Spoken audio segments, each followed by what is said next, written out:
अगर कोई आपसे कहे कि धर्म कभी-कभी अधर्म से भी ज्यादा खतरनाक हो सकता है, तो क्या आप मानेंगे? यह विचार ही हमारी सदियों पुरानी धारणाओं को चुनौती देता है।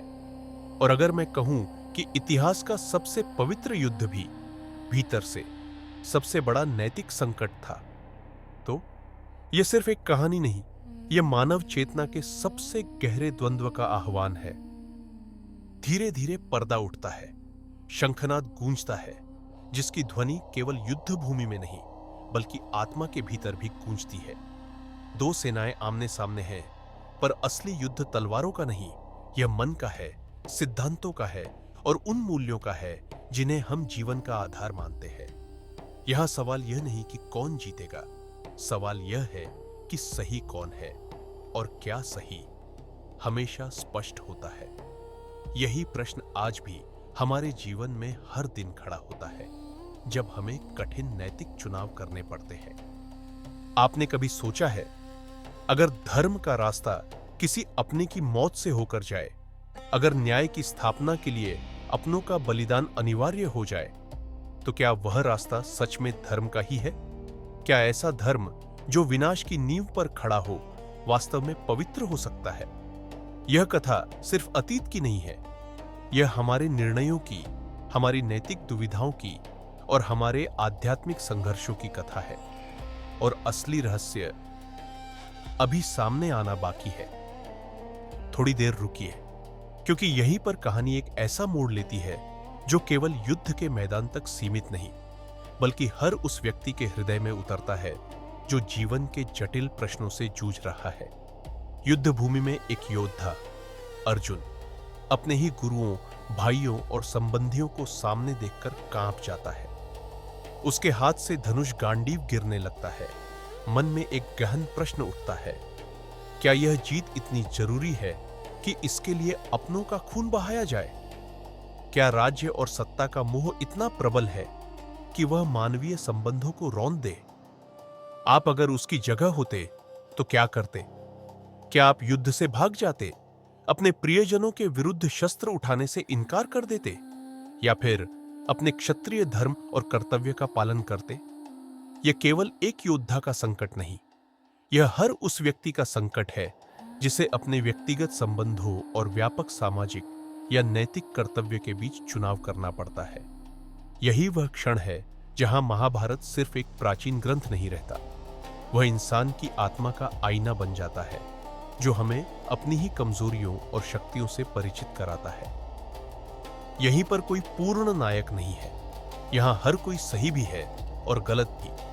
यह महाभारत की सबसे बड़ी दार्शनिक देन है कि वह हमें सरलीकृत नैतिकताओं से परे ले जाती है।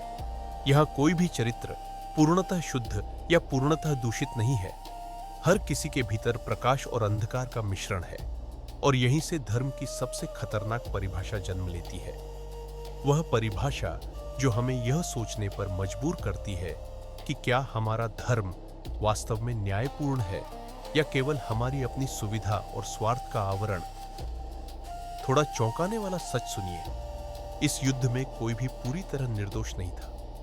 जिन्हें हम धर्म का प्रतीक मानते हैं, जैसे युधिष्ठिर, उन्होंने भी छल किया, सत्य को तोड़ा। और जिन्हें हम अधर्म का चेहरा कहते हैं, जैसे कर्ण या दुर्योधन, वे भी कभी कभी ऐसे सवाल पूछते हैं जो हमें उनकी मानवीयता पर विचार करने को मजबूर करते हैं। क्या आपने कभी सोचा है कि अगर धर्म इतना स्पष्ट होता, इतना सीधा होता, तो युद्ध की जरूरत ही क्यों पड़ती? अगर सत्य और असत्य के बीच कोई धुंधली रेखा न होती, तो इतने महान विद्वान और योद्धा क्यों भ्रमित होते? यह हमें सिखाता है कि धर्म कोई स्थिर अवधारणा नहीं, बल्कि एक गतिशील और संदर्भ आधारित नैतिक ढांचा है। यहीं पर एक आवाज उठती है, शांत, स्थिर, लेकिन भीतर तक हिला देने वाली। यह आवाज भगवान कृष्ण की है, जो अर्जुन को कर्मयोग का गूढ़ रहस्य समझाते हैं। यह आवाज कहती है कि कर्म करो, लेकिन फल की इच्छा छोड़ दो। यह केवल एक उपदेश नहीं, यह एक गहन दार्शनिक सिद्धांत है जो हमें आसक्ति से मुक्ति का मार्ग दिखाता है। सुनने में सरल लगता है, लेकिन क्या आपने कभी इसे अपने जीवन में जीने की कोशिश की है? क्या आप वास्तव में किसी कार्य को उसके परिणाम की चिंता किए बिना कर सकते हैं? जरा खुद से पूछिए, जब आप सही होते हुए भी नुकसान में हो, जब आपके नैतिक सिद्धांतों का पालन करने से आपको व्यक्तिगत हानि हो रही हो, तब क्या आप सही बने रहते हैं? या फिर सुविधा के अनुसार अपने धर्म की परिभाषा बदल लेते हैं? क्या आप अपने कर्मों के फल से इतना बंधे हुए हैं कि आप सही मार्ग से विचलित हो जाते हैं? कृष्ण का संदेश केवल युद्ध के लिए नहीं था। यह जीवन के हर क्षेत्र में लागू होता है, जहां हमें अपने कर्तव्यों का पालन करना होता है, चाहे परिणाम कुछ भी हो। यह हमें सिखाता है कि सच्ची स्वतंत्रता परिणामों के बंधन से मुक्ति में है। यही कहानी और गहरी हो जाती है, क्योंकि यह सिर्फ युद्ध जीतने की बात नहीं है। यह उस बोझ की बात है जो सही निर्णय लेने के बाद भी मन पर रह जाता है। यह वह अदृश्य घाव है जो आत्मा पर लगता है, जब व्यक्ति को ऐसे कार्य करने पड़ते हैं जो उसके गहरे नैतिक मूल्यों के विरुद्ध होते हैं, भले ही वे सही या आवश्यक माने गए हो। इसे ही आज की भाषा में मोरल इंजरी कहते हैं। जब आप सही करते हैं, जब आप अपने कर्तव्य का पालन करते हैं, लेकिन आपकी आत्मा फिर भी घायल होती है, क्योंकि उस कार्य में कुछ ऐसा था जो आपकी अंतरात्मा को स्वीकार्य नहीं था। और अब एक असहज सवाल, अगर धर्म के नाम पर किया गया कर्म किसी मासूम को कुचल दे, अगर न्याय की स्थापना के लिए अनैतिक साधनों का प्रयोग किया जाए, तो इतिहास उसे क्या कहेगा? क्या वह वास्तव में धर्म कहलाएगा, या एक सुंदर शब्दों में लिपटा हुआ अधर्म? यह प्रश्न हमें यह सोचने पर मजबूर करता है कि क्या साध्य की पवित्रता साधनों की पवित्रता पर निर्भर करती है? क्या एक महान लक्ष्य को प्राप्त करने के लिए किसी भी साधन का उपयोग उचित है? यह कोई आसान उत्तर नहीं मिलता, और शायद यही इस कथा की सबसे बड़ी ताकत है। यह हमें तैयार उत्तर नहीं देती, बल्कि हमें स्वयं उत्तर खोजने के लिए प्रेरित करती है। क्योंकि जीवन भी हमें जवाब नहीं देता, सिर्फ विकल्प देता है। युद्ध आगे बढ़ता है, निर्णय लिए जाते हैं जिनमें से कुछ अत्यंत कठिन और हृदय विदारक होते हैं।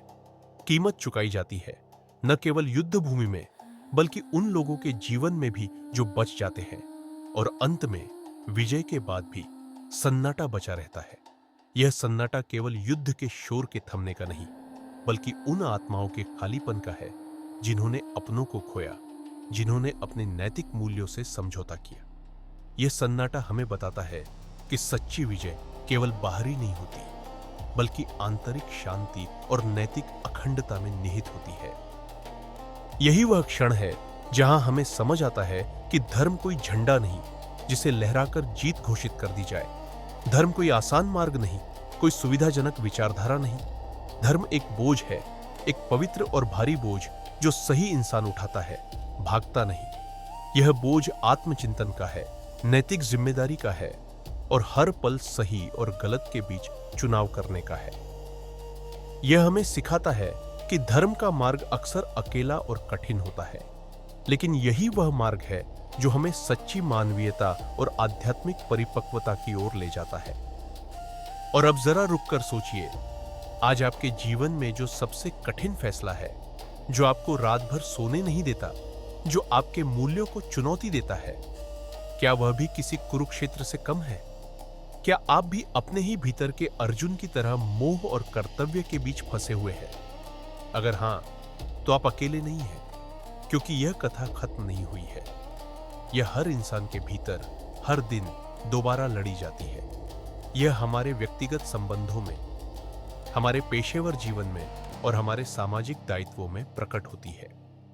यही कारण है कि इस कहानी को समझना जरूरी है, न कि केवल पूजा के लिए, न केवल एक धार्मिक अनुष्ठान के रूप में, बल्कि खुद को समझने के लिए, अपनी नैतिक सीमाओं को जानने के लिए और अपने आध्यात्मिक मार्ग को प्रशस्त करने के लिए।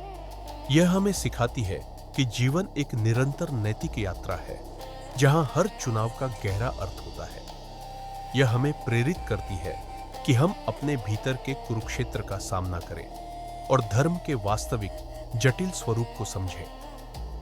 अगर आपको लगता है कि धर्म हमेशा आसान रास्ता नहीं होता, बल्कि अक्सर सबसे कठिन और चुनौतीपूर्ण मार्ग होता है, अगर आपको लगता है कि सही होना केवल जीत हासिल करने से ज्यादा कठिन और महत्वपूर्ण है, तो अपनी राय नीचे कमेंट में लिखिए। हम आपके विचारोत्तेजक दृष्टिकोणों का स्वागत करते हैं। इस वीडियो को लाइक कीजिए अगर किसी एक पल ने भी आपको सोचने पर मजबूर किया, अगर इसने आपकी अंतरात्मा को छुआ। और सनातन सीक्रेट्स बाय कौस्ताव को सब्सक्राइब कीजिए, क्योंकि यहां हम केवल कहानियां नहीं सुनाते, हम सवाल जगाते हैं, हम चिंतन को प्रेरित करते हैं और हम आपको अपने भीतर के सत्य की खोज के लिए आमंत्रित करते हैं।